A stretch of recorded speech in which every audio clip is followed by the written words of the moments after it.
Boa noite para você que acompanha o Felipão News, tudo bem? Eu sou o Felipe Bonfim, comandante dessa página. Desde já a todos, muito obrigado sempre pela presença, pelo prestígio ao meu trabalho. Nesta terça-feira, deixa eu ver aqui, 17 de outubro de 2023, antes da gente, logo depois da live, ir acompanhar o jogo da seleção brasileira pela quarta rodada das eliminatórias, vamos falar sobre o que vai acontecer a partir de amanhã, que é o retorno do Campeonato Brasileiro, Série A, após a disputa da data FIFA, que hoje, inclusive, é o último dia, justamente para essa data FIFA de outubro. Vamos bater esse papo, falar sobre um dos jogos importantes da rodada, Bahia e Inter, que vai ocorrer amanhã, Bahia Internacional, na Arena Fonte Nova, às 9h30 da noite. Tô só esperando a Marissa chegar, a nossa convidada do dia, para a gente bater esse papo aqui sobre esse jogo, que é um jogo super importante, jogo de duas equipes que estão tentando tirar definitivamente a corda do pescoço, mas ainda pro lado do Bahia, que hoje está colado literalmente a zona de rebaixamento. Estou só esperando a Marissa chegar. A gente começar o nosso papo.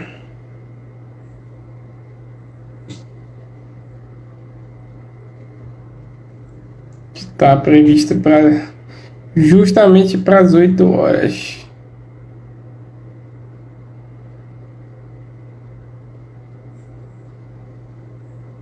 Vamos no convite aqui para Marissa, para ver se ela aparece.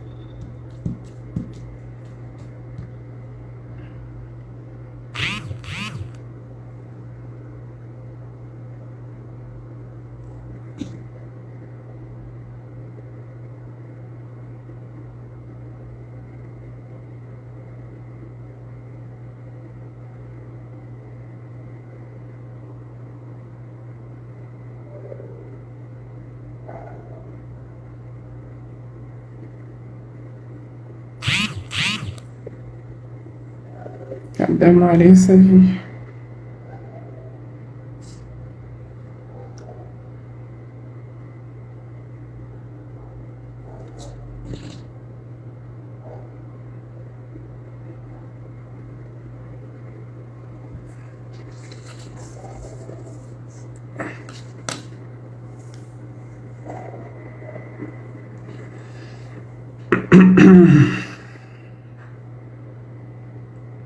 Aí, ela chegou. Ela está aqui.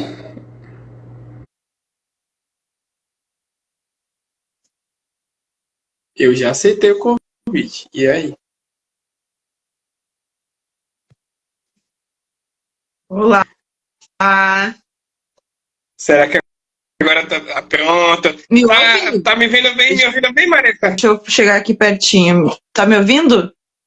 Pronto, tô te ouvindo bem. Tô te ouvindo bem. Você tá me ouvindo bem? Tô ouvindo certinho agora. Perfeito, maravilha. Eu estava fazendo um preâmbulo com a galera enquanto a gente estava aguardando a tua presença, mas eu posso falar novamente. Boa noite a todos aí que vão entrar, que vão acompanhar agora, que vão acompanhar depois também. Vamos fazer esse bate-papo antes mesmo da gente daqui a pouco acompanhar as eliminatórias aí, ao último dia de data FIFA. E eu sei que, inclusive, do lado da Marissa é muito importante, inclusive, o jogo de hoje, porque tem jogador do Inter envolvido, se vai conseguir estar no jogo de amanhã, se não vai. É uma história muito longa, mas Marissa, para a gente começar, te agradecendo por aceitar esse papo, assim, esse papo surpresa, por isso que a gente, inclusive, não conseguiu divulgar absolutamente nada para a galera aí ter o conhecimento. Jogo muito importante amanhã na Fonte Nova, 9h30 da noite, Bahia e Internacional, como eu estava falando. Jogo que duas equipes que querem definitivamente tirar a corda do pescoço, um pouco mais para o lado do Bahia, até que está literalmente colado com a zona de rebaixamento, mas o Inter também não fica muito nessa do sossego, né? Porque sabe que um resultado negativo no jogo de amanhã pode colocar tudo mais embolado ainda, né? Exatamente. Prazer estar aqui conversando contigo, primeiramente. Eu acho muito legal essas conexões aí com torcedores de outros clubes, outros estados. É sempre interessante ver, né, o ponto de vista do outro sobre o nosso time. E, na verdade, o Inter vem de uma desclassificação bem traumática na Libertadores, né? Um jogo que o Inter merecia ter... Bom, todo mundo viu, né? Em 10 minutos perdemos a vaga na final da Libertadores. Aí, imediatamente depois, a gente teve um Grenal que deu para recuperar um pouco o ânimo e meio que fugir dessa zona aí do rebaixamento, a zona da degola, como a gente diz. O Inter nunca teve na zona do rebaixamento, mas sempre estava ali pertinho, não dando bola para o Campeonato Brasileiro, enquanto estava jogando a Libertadores. E aí, agora caímos na real, né, na realidade de que o que tem esse ano é o Brasileirão, somente Brasileirão aí pela frente, e ganhamos o Grenal, deu para fugir ali dessa área mais amedrontadora da tabela, e o Inter ainda está pensando que pode lutar por uma vaga na Libertadores. Hoje, olhando para a tabela, parece bizarro pensar nisso, né? Mas acreditamos que ganhando aí uns 2, 3 jogos, a gente consiga ir lá para esse bolo lá do G6, G7, que a gente não sabe aí o que vai ser ainda, porque os times de cima também estão bem instáveis e perdendo toda hora. E é isso. Então, sim, hoje a gente não acha, no momento, que não estamos mais brigando contra o rebaixamento. Mas não sei, né, se a gente perde esse jogo aí para o Bahia, por exemplo, aí já volta o fantasma. Mas estamos achando que se a gente pelo menos empatar, eu penso assim, pelo menos empatando com o Bahia, ganhando o jogo do fim de semana no Beira-Rio, já estaria ok, assim, pensando nessa questão de brigar pela 7ª vaga, se ela existir, para a Libertadores, né, para uma pré-Libertadores. Pensando na perspectiva justamente do Fluminense, que vai jogar a final contra o Boca Juniors da Libertadores no dia 4, porém tem uma mais próxima ainda, que é a do Fortaleza pela Copa Sul-Americana, contra a LDU, que vai ser no outro sábado após esse, no dia 28. Essa perspectiva. Para quem está aqui presente, eu sou o Felipe, não me apresentei no início, eu sou de Salvador, faço essa página aí. Tenho o prazer de sempre estar conversando justamente com essa galera. A Marissa, por exemplo, que é cronista do Internacional no BSF Gaúcho, a página que acompanha o pessoal, acompanha muito a interação da galera. Curto bastante, diga-se de passagem, o trabalho que é feito pelas meninas das mais diversas regiões. E aí eu sempre faço o convite justamente com a mulherada, porque, como eu sempre digo, para mim seria muito tranquilo, muito simples e muito comum estar convidando outro homem para fazer aqui, mas eu prefiro dar vez e voz ainda mais às mulheres para fazer justamente esse papel de a gente bater esse papo.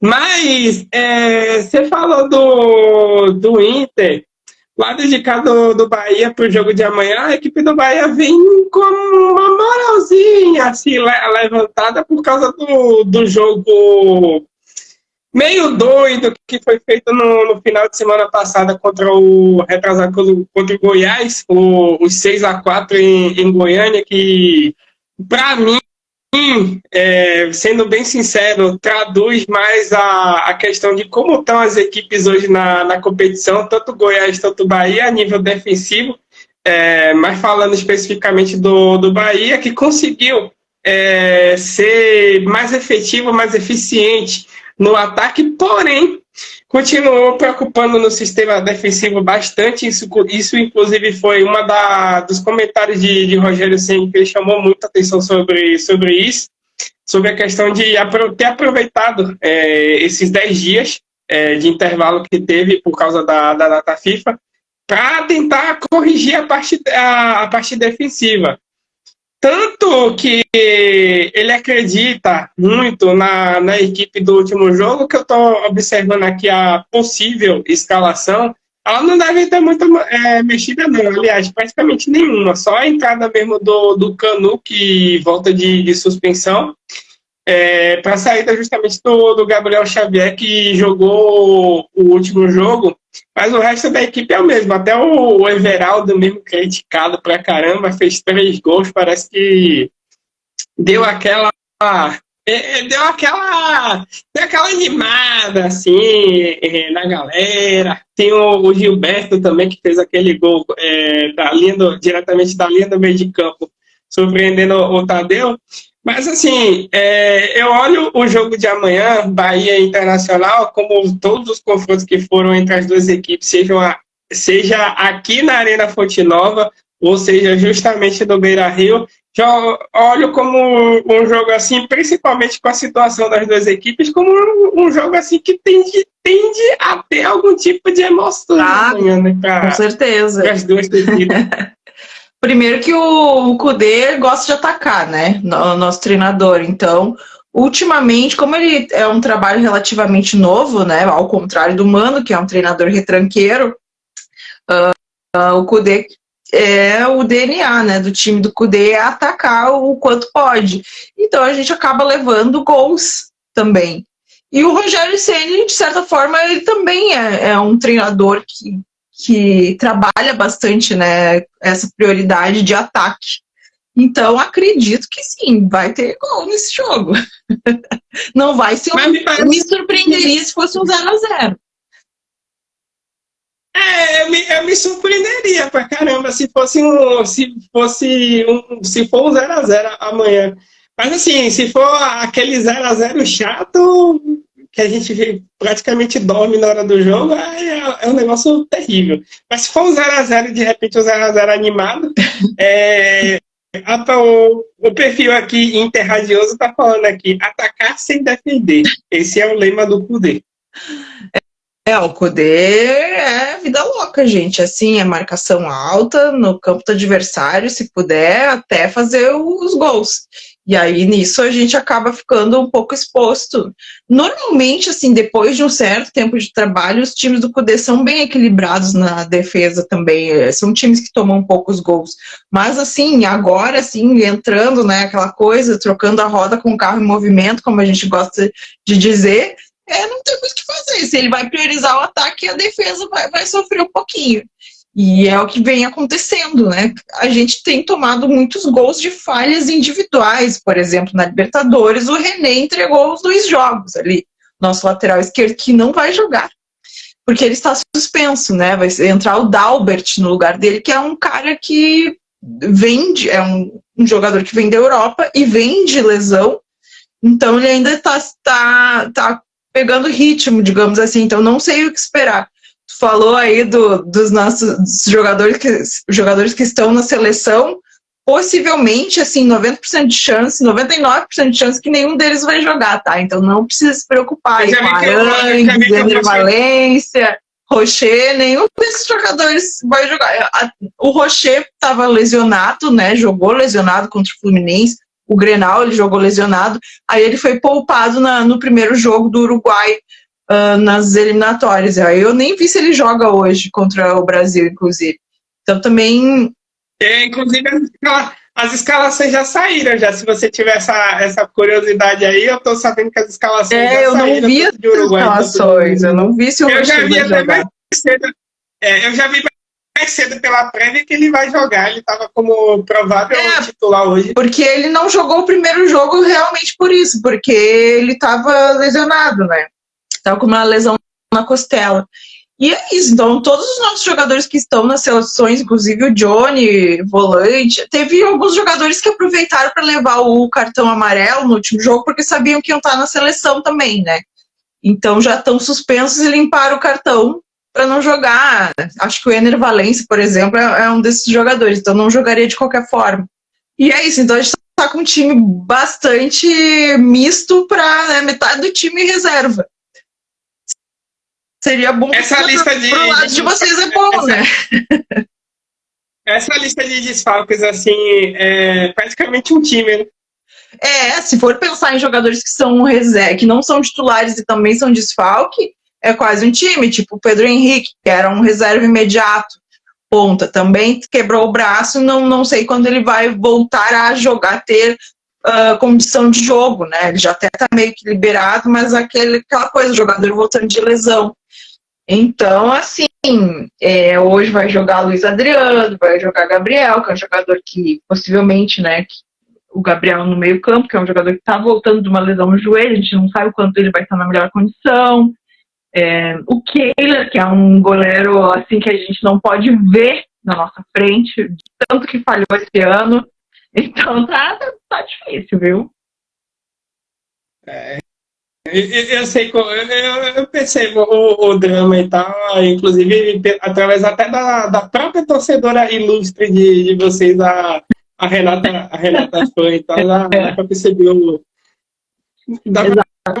o drama. Mas me conta uma coisa, Marissa, o que acontece assim, com o Inter, que no começo, assim, na chegada de Kudê, parece que deu aquela engrenada, que quando eu tava olhando assim, até no jogo de ida contra o Fluminense no Maracanã, superioridade absoluta do Internacional, domínio absoluto, me chamou muita atenção disso. E parece que o Kudê, toda vez que ele volta, parece que ele casa muito bem com vocês, assim, de uma certa forma. O Kudê, a gente descobriu o Kudê, digamos assim, né? O Inter trouxe o Kudê em 2020, aí ele brigou com a diretoria, que ele é uma pessoa que, sim, um pouco pavio curto, né? Brigou com a diretoria, foi embora para o Celta de Vigo, aí volta, fica um bom tempo lá, uns 2 anos no Celta, e volta para o Atlético Mineiro, briga com a diretoria de novo. E aí, quando o Mano cai, o Kudê volta para o Inter, porque, para explicar assim, muito por cima, essa direção atual do Inter, o presidente do Inter, sempre teve uma boa relação com o Kudê. E aí, quando ele era vice de futebol na última gestão, e quando ele saiu, o Kudê já começou a ficar meio mal assim, com a direção anterior e tal, não deu muito certo, sabe? E aí agora, com esse presidente, que ele tinha uma boa relação, ele resolveu voltar, porque ele tinha dito, eu tenho uma dívida com o Inter, porque eu saí de forma muito brusca e eu um dia vou pagar essa dívida. E veio antes do que a gente imaginava. Pra gente que gosta de futebol mais propositivo, assim, eu apoio sempre um treinador que tenha esse tipo de mentalidade, porque é muito complicado, eu não suporto mais ver o Inter jogando retrancado. Então, com o Mano Menezes, era sofrimento extremo, era jogar por uma bola sempre. Aliás, Bahia e Inter e Bahia aqui no Beira-Rio, no primeiro turno, até hoje não sei como o Inter ganhou aquele jogo. Tipo, placar totalmente mentiroso, né? Placar mentiroso daquele jogo. Sabe. Ninguém entende aquele jogo ainda. Por sinal, vocês no jogo de amanhã vão defender um tabu histórico de 10 anos sem perder do Bahia aqui em jogos em Salvador, sendo que são 9 em relação ao jogo aí. 2013, aqui na Arena Fonte Nova, foi um placar de 2-0 pro Bahia. Inclusive, os 2 jogos foram de Série A. E 2014 foi um placar de 2-0 também pro Bahia aí. Uhum. Ou seja, é um tabu para ser defendido. É um tabu para ser defendido, mas é algo que não te causa tranquilidade, né? Não, cara, porque tabu sempre serve para ser quebrado, né? Um dia ele vai ser quebrado. Nenhum tabu dura para sempre. Então sempre pode ser a próxima. Mas eu nem sabia que era tanto tempo assim, ou quando tu me comentou mais cedo, tudo isso, 10 anos. 10 anos, 2000. 2013, Loucura, inclusive, eu não tinha essa impressão, no ano porque a gente sempre acha muito difícil enfrentar o Bahia na Fonte Nova. Sempre que a gente pensa em enfrentar o Bahia na Fonte Nova, a gente pensa, não, o empate não é um resultado ruim. A gente sabe como é, e aí eu achei surpreendente que o Inter tenha esse bom retrospecto, né, contra o Bahia lá. E espero que se mantenha, porque realmente a gente está precisando. Hoje a gente é 12º colocado e a gente está muito longe ali daquela primeira grupinho da tabela. A gente precisa ganhar uns 3 jogos mesmo, assim, fazer uns 9 pontos para entrar naquele bolo. E não é fácil, porque o Inter até agora não levou a sério o Campeonato Brasileiro. E eu falo porque o Inter, desde que o Kudê chegou, por exemplo, o Inter não conseguiu usar praticamente os titulares no Campeonato Brasileiro.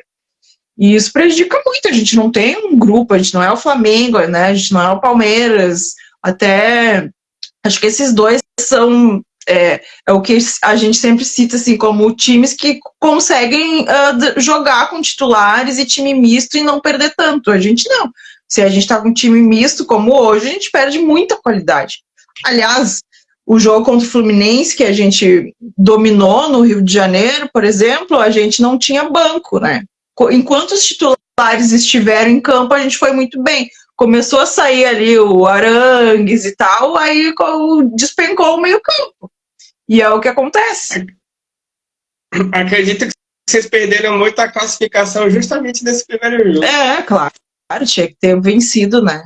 Tinha que ter vencido. Porque foi bem traumático, viu? A gente todo dia pensa, tinha que ter vencido, tinha que ter segurado mais depois do segundo jogo, porque estava na mão a classificação, mas é que isso é o futebol. Outras vezes aconteceu ao contrário, da gente ser pior que o adversário e ganhar o jogo, sabe-se lá como. Que nem esse jogo aí contra o Bahia, que eu te falei aqui no Beira-Rio. Cara, eu tava nesse jogo, tipo, o Inter jogou mal. O Bahia teve muitas chances de gol. Nossa! Sim, eu lembro também a defesa milagrosa, que a gente até hoje não sabe como aquela bola não entrou e tal. Eu, salvo engano, inclusive, eu fiz esse jogo, porque eu faço parte de uma web rádio, eu fiz esse jogo aqui com o meu colega, a gente ficou na noite a transmissão falando, como é que essa bola não entrou, gente? Essa defesa aí, nessa época o nosso goleiro era o John, e o John tava numa fase absurda, assim, ele não levava, tipo assim, era muito difícil ele levar gol, ele fazia defesas de cinema, muitas defesas de cinema. Aí o que aconteceu? Veio o Rocher, o Inter fechou com o Rocher, o goleiro da seleção uruguaia, e o Kudê veio pro Inter, junto com o Rocher, e o Kudê já tirou o John do time e botou o Rocher. E aí, nisso, o Santos, né, que o John pertencia ao Santos, e o Inter tinha só 15% do passe, o Santos já vendeu o Rocher, graças a defesas como essa aí, acho que essa foi uma das principais. O cara criou um bom portfólio e foi vendido muito rápido. Tipo, o John, 3 meses, acendeu e foi vendido. Aquela foi literalmente uma defesa espírita, cinematográfica. Bizarro. Para quem está aqui nos acompanhando, podem participar com a gente, tá? Tô vendo que tem gente assim na live, pode mandar perguntas se vocês quiserem saber sobre Bahia, sobre Inter. Eu queria saber de você, Marissa, me conta uma coisa. Você tem acompanhado alguma coisa relacionada ao Bahia e tal, que pode, de repente, assim, te chamar a atenção e te preocupar, de certa forma, para o jogo de amanhã? Bom, eu acompanhei que trocou de treinador, né? Não faz muito, que agora o treinador é o Rogério Ceni. Esse jogo foi completamente maluco. Eu nem posso falar assim, esse tipo de jogo, com um placar desses que foi contra o Goiás, é totalmente atípico, assim, é uma coisa que vai acontecer, sei lá, quando de novo, não faz sentido nenhum um jogo desse. Então, pra gente que não torce pra nenhum dos times, é divertido assistir. Agora, se fosse o meu time, eu estaria preocupada. Eu estaria pé da cara, porque eu não admito, assim, tomar tanto gol assim, olha, pelo amor de Deus. Apesar de eu não gostar de time retrancado, mas tudo tem limite, né? Tudo tem limite. Então, eu penso que a defesa do Bahia tá num momento, assim, preocupante também. O Gilberto já foi jogador do Inter, né? Falando nisso, ele já jogou no Inter e acho que é o único ex, não tô lembrando se tem um outro ex aí no Bahia. O Everaldo, o Inter já outras vezes pensou em contratar, mas também não rolou. E, bom, no mais, assim, a gente acompanha mais questões de fora de campo, assim, do Bahia, que tá com o Grupo City, essas questões, assim, a gente acompanha bastante, porque assim como o Inter, o Bahia é um clube que é bem popular, clube do povo e tal, então a gente sempre fica acompanhando essas questões políticas aí, para ver o que tirar, sabe, o que dá para aproveitar. E a gente viu que, tipo, o processo eleitoral do Bahia, por exemplo, é um processo mais popular também, e coisas assim. Então, a gente acompanha à distância também essas questões. E de time, eu não sei o que dizer agora com o Rogério Ceni, né? Tipo, porque é um trabalho muito novo ainda. Eu não sei o que vocês estão achando, porque também é poucos jogos. Acho que é recém o segundo jogo que vai ser na Fonte Nova, né, com o Ceni. Teve o jogo, segundo. O jogo com o Santos, ele perdeu aqui. Vacilou, inclusive foi um jogo que o Bahia teve. Sabe aquele jogo assim que quando a gente olha assim pro adversário, o Santos na época mais combalido do que tá hoje, né? Porque o Santos parece que dá sinais de recuperação assim mais clara. Mas na época o Santos estava mais combalido. Aí você percebe assim, o Bahia até sai na frente com o gol justamente do uruguaio Camilo Cândido e tal, no lateral. Eu, inclusive, tive a oportunidade de acompanhar esse jogo mais de perto, diretamente do gramado. O Camilo Cândido fez um gol de fora. Aí você percebe assim, pô, vai ser um jogo pro Bahia deslanchar. Lei do engano. Inclusive, o Bahia até teve perigando de perder logo no início do primeiro tempo, quando o Santos parece que veio com um volume forte de jogo, teve boas chances até criar para fazer o gol, mas acabou não fazendo. Só que daí em diante o Bahia melhorou até na partida, e a gente veio no segundo tempo, no começo, com esse gol que eu acabei de falar, e daí em diante a gente percebeu assim, pô, o Bahia vai deslanchar. No meio do engano, foi o Santos que acabou crescendo na partida e conseguindo a virada na reta final em 2 lances. Sim, eu lembro esse jogo, eu vi. Que mal. Futebol, não adianta, né? E o Santos é muito imprevisível, assim, também. O Santos não sabe o que vai, se o Santos vai ganhar. Tá muito complicada essa parte de baixo da tabela aí, porque alguns times parece que estão reagindo, né? E aí todos estão reagindo ao mesmo tempo, parece. Talvez aqueles únicos times assim que a gente olha para o fundo da tabela, Coritiba e América Mineiro. Parece que os dois não tem, parece que são os dois que não tem salvação. Porém, até que o campeonato acabe mesmo de fato, fica difícil você cravar mesmo que já foram. Porque é uma inconstância lá na parte de baixo. Uma hora você tem o Bahia lá dentro da zona de rebaixamento, outra hora você tem o Bahia do lado de fora. Outra hora você já teve o Vasco agora, que respirou por um momento, mas acabou tomando 4 do Santos e deu uma caída. Voltou para a zona. E tal. Você tem o Goiás, que fica ali, sai, não sai, descola, não descola. Você tem vocês aí, por exemplo, que estavam até há pouco tempo mais colados, mas conseguiram uma vitória, diga-se de passagem, apertadíssima contra o Grêmio, né? Na verdade, assim, foi um placar bem mentiroso, porque o Inter foi muitíssimo superior ao Grêmio, e o Rocher, que jogou lesionado, aí que eu questiono, ele jogou lesionado e levou 2, minha visão, levou 2 frangos. O primeiro gol foi uma falha absurda que bom, agora já passou, a gente ganhou o jogo, mas imagina se a gente não ganha o jogo porque levou 2 frangos, porque resolveu ser um herói e jogar lesionado, sabe? Então, muita calma nessa hora, assim, eu acho que não vale a pena o jogador jogar tanto, assim, num sacrifício desse, porque, nossa, ele quase entregou o jogo, né? E o Inter errou muitos gols, assim como contra o Fluminense, o Inter errou muitos gols, o Ener Valencia errou muitos gols, apesar de ter feito um contra o Grêmio, ele errou uns 3 gols, assim, não tem condição. Então era para ter sido muito mais tranquilo esse jogo, porque o Grêmio não jogou nada, assim, foi um dos Grenais assim, dos últimos anos, mais banho de bola que tu possa imaginar. E o placar, e no fim das contas a gente terminou o jogo com medo de levar o empate. Foi bizarro, assim. E aí é isso, o Inter precisa juntar pontos no Brasileirão para tentar dar um sprint final lá para pegar uma vaga na Libertadores, porque pra gente, assim, como a gente foi bem nessa Libertadores e foi surpreendente, né, para o início de trabalho do Cudê, a gente tá com gana de disputar todos os títulos ano que vem. A gente sabe que a gente tá montando um bom time, a gente já tem um bom time, e tem que trazer peças para montar um grupo capaz de encarar 3 competições, né? Porque a gente está nessas aí de nunca conseguir ir adiante em mais de uma competição, porque é grupo curto, que nem diz o Cudê. Que essa expressão que ele usou, grupo curto, causou muitas controvérsias na primeira passagem dele aqui, e também no Galo ele reclamava disso.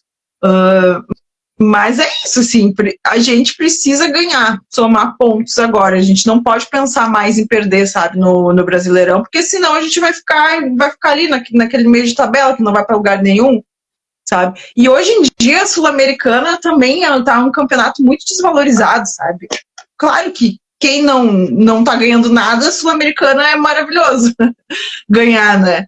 Mas entre uma Sul-Americana e uma Libertadores, tipo, fica uma coisa muito decepcionante, frustrante não ir para Libertadores, sabe? Mas hoje em dia você olha assim, Sul-Americana, a Sul-Americana tá tendo seu valor, porque, por exemplo, vamos utilizar o exemplo do Fortaleza. Se o Fortaleza conquista a Sul-Americana, conquista a vaga da Libertadores, claro, e ainda conquista o direito de fazer uma final no ano que vem com o campeão. Eu acho que isso é muito legal, Liga, né? O campeão da Liga Europa, que não é pouca coisa. É uma forma de valorizar a Sul-Americana. Então, eu acho que nos próximos anos, até a Sul-Americana vai ficar mais interessante quando tiver essa nova competição e tal, a partir dali. Porque realmente. Já tem. Ela começou até esse ano. Tá confirmado. Ela começou. Esse ano teve a final, Sevilha e Independiente. É verdade, eu lembro dessa final. Pior, tinha até esquecido. Mas é isso, é que quando a gente tá na Sul-Americana, a gente presta muita atenção. E daí, quando a gente não tá, a gente até esquece da Sul-Americana. É que aqui no Rio Grande do Sul a gente é muito de Libertadores, sabe? A gente tá sempre pensando, a gente tem que ir pra Libertadores, a gente tem que ir pra Libertadores. E aí fica um pouco frustrante não ir. Mas, claro, se tu não vai e vai pra Sul-Americana, consegue o título da Sul-Americana, não vai. É um título importante, né? Só que eu não sei porque os times, assim, mais que já ganharam a Libertadores e tal, eles não conseguem jogar a Sul-Americana, às vezes, com seriedade, sabe? Parece. Porque daí vai lá, manda os reservas na Sul-Americana, sabe? E aí chega na hora da decisão e, sei lá, não consegue. Tipo assim, pouquíssimos times brasileiros ganham a Sul-Americana, se tu for ver. E o time brasileiro normalmente é melhor. Mas daí pega uma LDU que tá mais, sabe? É difícil, são jogos muito difíceis ali. Não é fácil. Eu preferia. Ano passado eu tava iludida que o Inter ia ganhar a Sul-Americana, mas o senhor Mano Menezes conseguiu perder pro meu lugar. Às vezes acontece esse tipo de coisa. Acontece esse tipo de coisa. Já passei por isso e tal. Mas só pra gente fechar esse assunto com 2 detalhes, essa parte da Sul-Americana. Porque vocês não indo para a Libertadores, vocês observam assim, o rival de vocês que veio agora recentemente da Série B, fazendo a campanha que está fazendo e com possibilidades reais e grandes de ir para a Libertadores. É isso, tem mais isso aqui no Rio Grande do Sul, é parecido com a Bahia, né? A gente está sempre olhando para o rival. Só que vocês não têm esse problema no momento, né? Mas a gente tem o nosso rival. Não nessa perspectiva, né? Porque o torcedor do Bahia, por exemplo, olha para a tabela de classificação e vê assim, ó, a gente não pode ser rebaixado porque a gente olha, por exemplo, para a Série B e a gente está vendo o Vitória fazendo a campanha que está fazendo, praticamente aliás, o Vitória estará na Série A, sim. Difícil. Então, é verdade, pensando nisso, vocês precisam se manter na Série A, porque senão o ano que vem inverte tudo, né? Inclusive o Vitória é uma equipe que o Internacional não tem saudade, mas esse é assunto para o ano que vem, tá? Trauma, tem alguns times que a gente tem trauma. Vitória da Bahia sempre nos enche o saco. Não gostamos do Vitória da Bahia, assim, que nem eu falei, eu já fui à Bahia também, e meus amigos da Bahia sempre me explicaram a diferença do Vitória para o Bahia e tal. E é um pouco parecido com a questão do Grêmio e do Inter aqui para nós também, a questão de ser um clube mais popular, o Bahia, que nem eu estava te falando antes, então a gente cria essas conexões na cabeça, né? Eu já não gostava do Vitória. Aí tudo que aconteceu lá, tudo que Vitória já nos aprontou, digamos assim, é pior, assim, eu não quero ver nunca na minha frente. Vocês não podem ver vocês não podem ver a terceira fase de Copa do Brasil e tiver uma Vitória no meio que já dá dor de cabeça. Tem times assim que não adianta. A Vitória da Bahia é um time que sempre vai nos causar problema. Outro time que sempre nos enche o saco é o América. O América Mineiro é sempre uma pedra no nosso sapato. Outro time que eu tenho pavor é o Sport Recife. Também temos muitos problemas dentro e fora de campo, inclusive. Então, assim, eu não gostaria que a Vitória subisse mais, vai fazer o quê, né? Já era. Mas ano que vem a gente conversa sobre isso, sobre isso e tal. Mas já deixo logo a dica, que se o Vitória for campeão da Série B, o Vitória automaticamente vai para a terceira fase da Copa do Brasil direto. Sim. Então fica a dica aí. Se vocês... Nem me fala. Se você vão chegar à terceira fase ou não. Mas a gente voltando à Bahia Inter, que é o papo do momento, eu perguntei para vocês sobre preocupações para o jogo de amanhã. O torcedor do Bahia também tem algumas preocupações para o jogo de amanhã. Mas, assim, eu falo pela perspectiva do jogo. A gente, no início do nosso papo, eu destaquei sobre o Bahia conseguir fazer 6 e levar 4. A defesa ainda segue sendo o fator preocupante. Mas aí a gente vai para aquele ponto assim que a gente deixa a interrogação. Será que Rogério Ceni conseguiu ajustar alguma coisa, apesar de que a defesa aqui vai ser a mesma? Mas será que com essa mesma defesa ele conseguiu ajustar a defesa com Marcos Felipe, Gilberto, Canu, Vitor Hugo, que não está lá essas coisas, não é aquele Vitor Hugo que foi de outrora do Palmeiras, e o Camilo Cândido. Será que ele conseguiu ajustar alguma coisa nesse meio defensivo? Será? E tal. Pouco tempo, né? Assim, 10 dias apenas, assim, que você só faz trabalho mesmo, trabalho de treinos, essas coisas. Mas na prática, assim, é aquela coisa, né? Aquela história de sempre. Treino é treino, jogo é jogo. Vocês confiam no goleiro, no Marcos Felipe? O que vocês acham dele? O que tu acha dele como goleiro? Torcedor do Bahia, o Marcos Felipe já fez, assim, já ajudou em alguns momentos, inclusive foi importante em classificação de Copa do Brasil contra o Santos e tal. É um goleiro razoável para o momento, não é algo espetacular. O problema do Bahia em si, que eu analiso de uma forma geral, tem muita gente aqui em Salvador que me conhece porque sabe que eu sou... Vou falar aqui abertamente, eu sou torcedor do Vitória.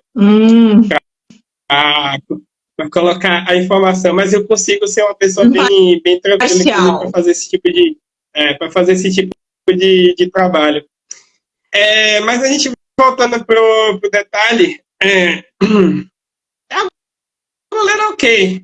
É um goleiro que que consegue ir bem, não é um goleiro espetacular, mas também não é um goleiro ruim. É um goleiro, na minha visão, um goleiro ok. Então, pode ter um torcedor do Bahia que pode chegar e comentar depois assim, eu acho o goleiro espetacular, enfim, aqueles detalhes. Então. Mas é um goleiro ok. Eu te perguntei, Marissa, em relação ao Bahia, mas eu queria saber de você um detalhe, assim, o que é que pode ser o ponto principal do teu time para conseguir sair com 3 pontos amanhã da Fonte Nova? Ou aquele ponto também que pode ser também um dor de cabeça do teu time para ser um fiasco amanhã de repente. Olha, deixa eu te dizer, assim, apesar de todos os desfalques, assim, a gente ainda tem o Alan Patrick, que sempre sai alguma coisa dali. O Alan Patrick hoje é o melhor jogador do Inter, então pode tirar uma jogada mágica da cartola, alguma coisa assim. Sempre pode criar alguma jogada ali, quebrar uma linha. Eu não sei, o Bahia não me parece que vai jogar retrancado, né? Porque é justamente isso, assim, não dá tempo, um time tomar 4 gols em 10 dias, não dá tempo, assim, de arrumar tanta coisa. Então, me parece que é por aí. Vamos ter o Alan Patrick, vamos ter o Maurício, que é um bom jogador, o Wanderson lá na frente, que é um jogador rápido, que também consegue quebrar linhas ali, né? E é isso. Porque o resto, assim, me causa um pouco de pavor a questão do Kehler. Aí tu falou que o Gilberto fez um gol lá de fora da área aquele dia, e aí o Kehler é um jogador... é isso? Tá, agora eu lembrei do gol, tá. Então, o Kehler é um jogador, um goleiro que adora levar uns franguinhos, entendeu? E aí eu tenho temor mais pela parte defensiva também, porque a gente vai estar sem o goleiro titular, vai estar sem o lateral esquerdo, vai estar sem o volante, e é isso, assim, mas acredito que aquilo ali, aqueles 3 jogadores, Alan Patrick, Maurício e Wanderson, ainda podem incomodar bastante, ainda mais uma defesa que está um pouco fragilizada, que nem a gente estava conversando, né? Então a gente pode presumir que, olhando assim, preocupação com defesa do lado de cá, preocupação com defesa do lado de lá, a gente pode presumir que a gente pode ter outro jogo doido amanhã. Sim. Eu espero que o Inter esteja já um pouco mais equilibrado nessa questão de levar gol, mas é que a gente sempre leva gol. Ultimamente a gente sempre leva gol, então isso tá eu não apostaria num placar assim com poucos gols, sabe? Só espero que a gente consiga não perder e jogar bem. Porque a gente está precisando ver o time jogar bem, uma forma mais equilibrada e ter um mental mais equilibrado ali, de não levar muitos gols em pouco tempo. Aconteceu várias vezes com o Inter recentemente, essa coisa de levar 2 gols em pouco tempo, sabe? Então é isso, assim. Mas, assim, em meio a tantos desfalques, para a gente começar a falar sobre possíveis times para amanhã, em meio a tantos desfalques, qual é o provável time do Inter para o jogo de amanhã aqui na Fonte Nova? Vou tentar chutar, assim, Kehler, Bustos, Mercado e Vitão, se eu não estou enganada, Dalbert, aí no meio campo, pode ser Gabriel ou Rômulo, acho que o Gabriel, aí a gente teria o Maurício, estou esquecendo alguém, acho que não, Maurício, Alan Patrick, aí teria o Wanderson, será que eu estou esquecendo alguém? O Wanderson e o Ener Valencia na frente. Se eu estou esquecendo alguém, me avisem.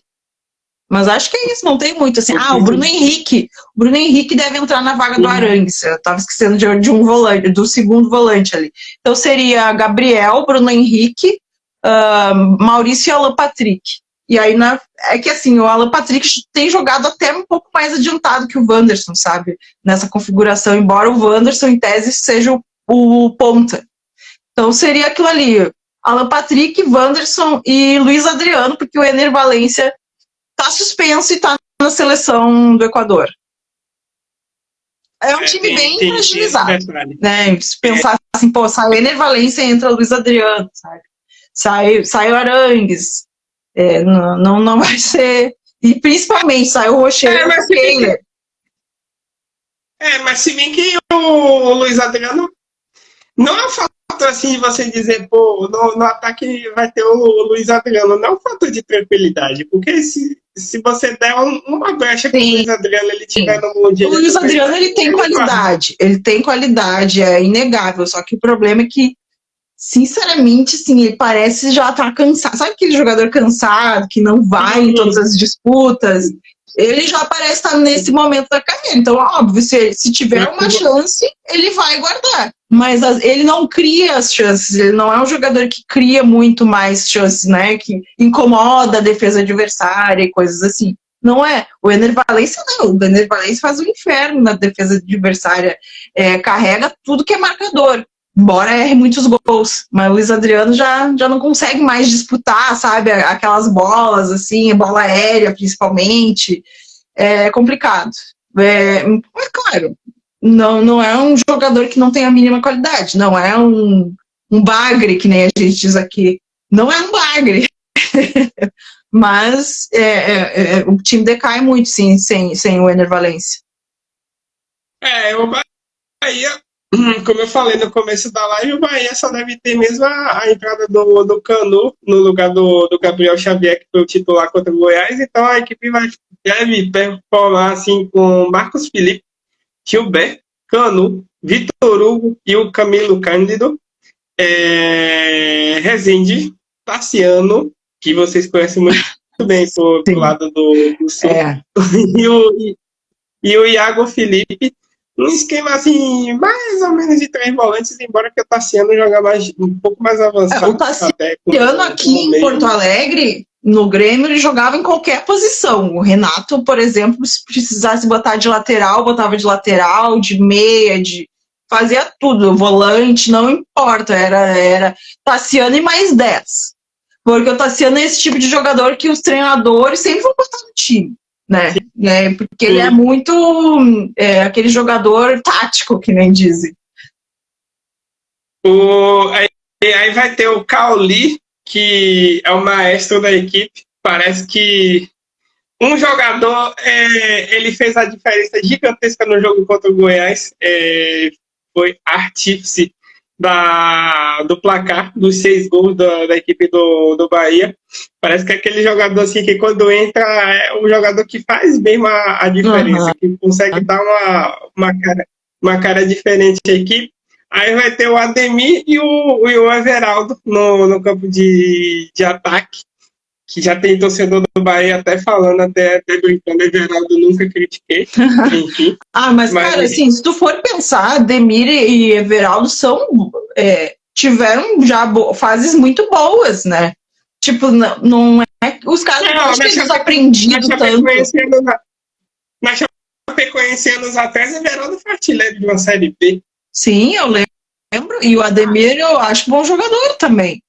Não sei qual é a fase atual dele, mas é jogador que tem que estar atento, assim, a defesa tem que estar atento, porque os caras sabem fazer gol, sabem fazer estrago, sabe? E a gente...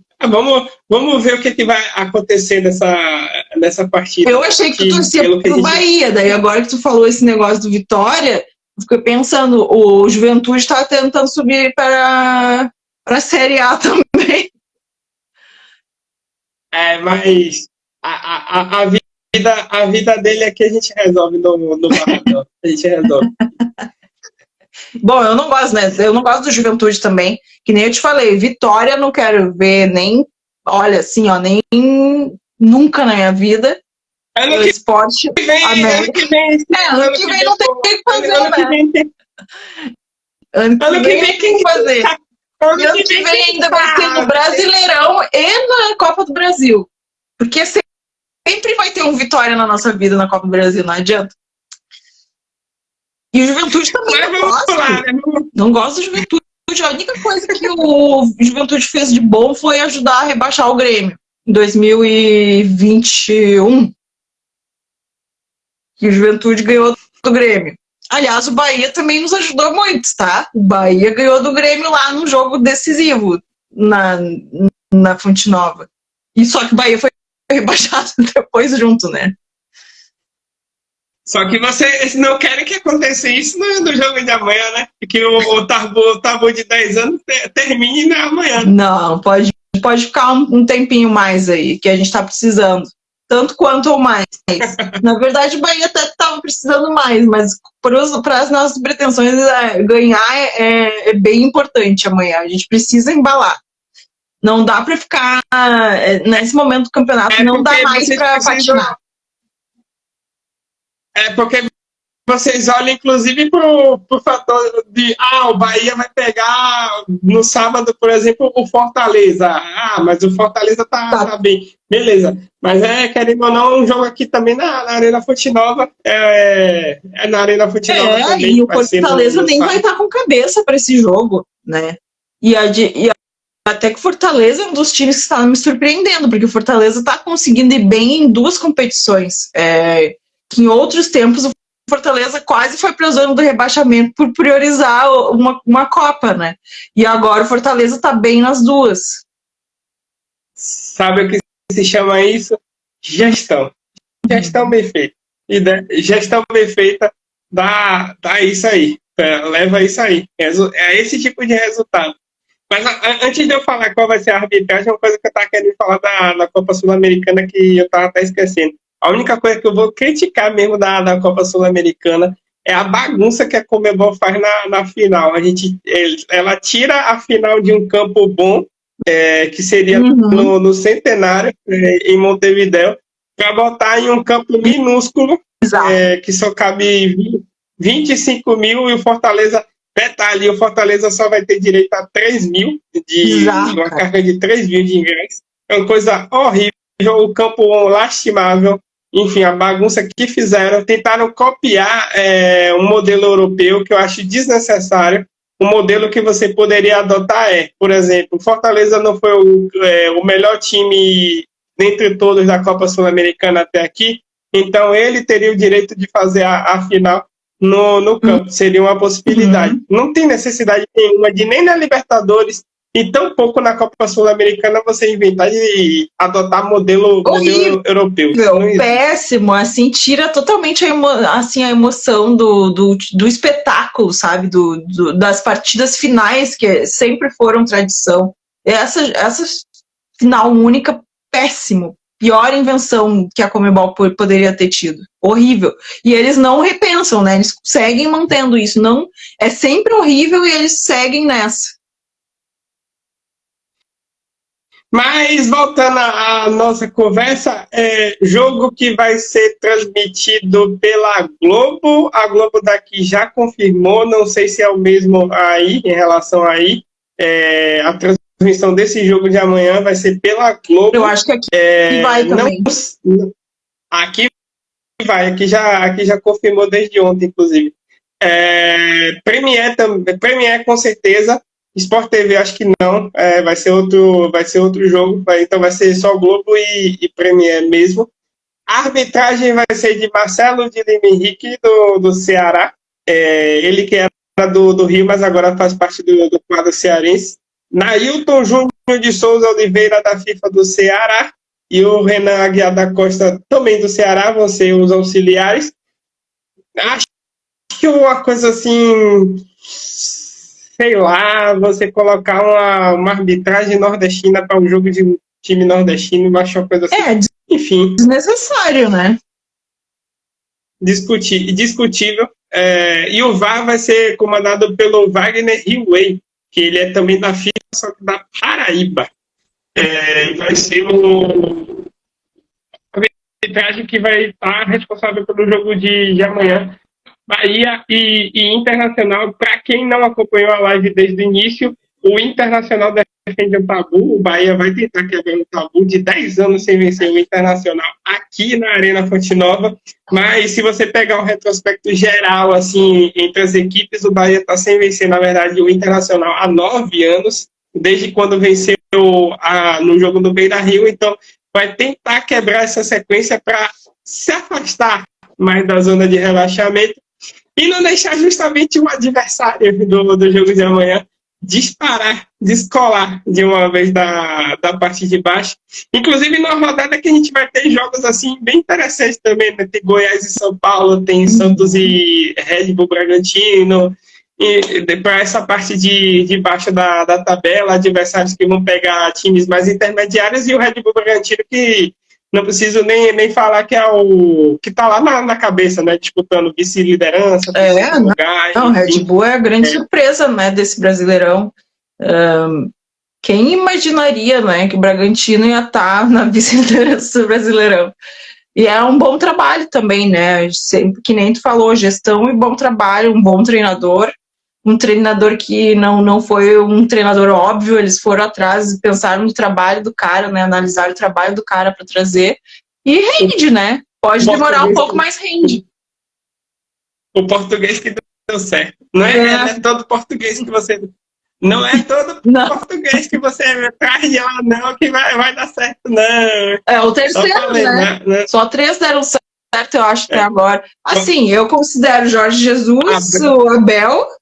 Esse aí e aquele Antônio Oliveira eu também acho que tem bons trabalhos ali, que está no Cuiabá agora. Tem um trabalho razoável de Cuiabá.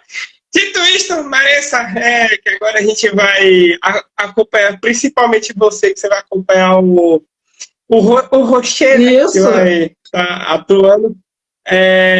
Muito obrigado mais uma vez por ter aceito o convite. No final, foi um papo bem gostoso, bem bacana mesmo de se realizar.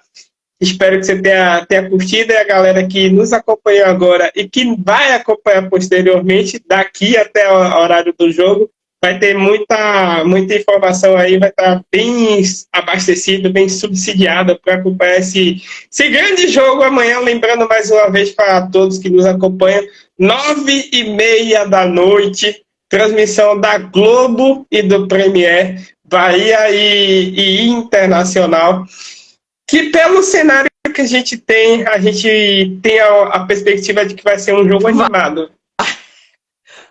Para quem torce para os outros times, vai ser divertido, possivelmente. Para nós vai ser jogo de passar raiva, se tudo for como tem sido ultimamente, tanto para o Bahia quanto para o Inter.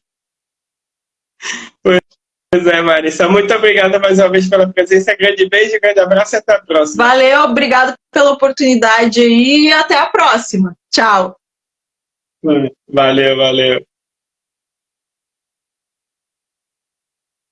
É isso, minha galera. Para vocês que nos acompanharam, muito obrigado mais uma vez pela presença e pelo prestígio. Quem está aqui pela primeira vez, segue a página aí. Eu sou o Felipe Bonfim, sou de Salvador, comando essa página aqui. Vocês podem acompanhar lives como essa, informações do mundo esportivo e muito mais aí, gol a gol, como vai acontecer agora com o Jogo do Brasil.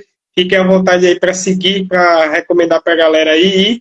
Grande beijo, grande abraço a todos e até qualquer hora.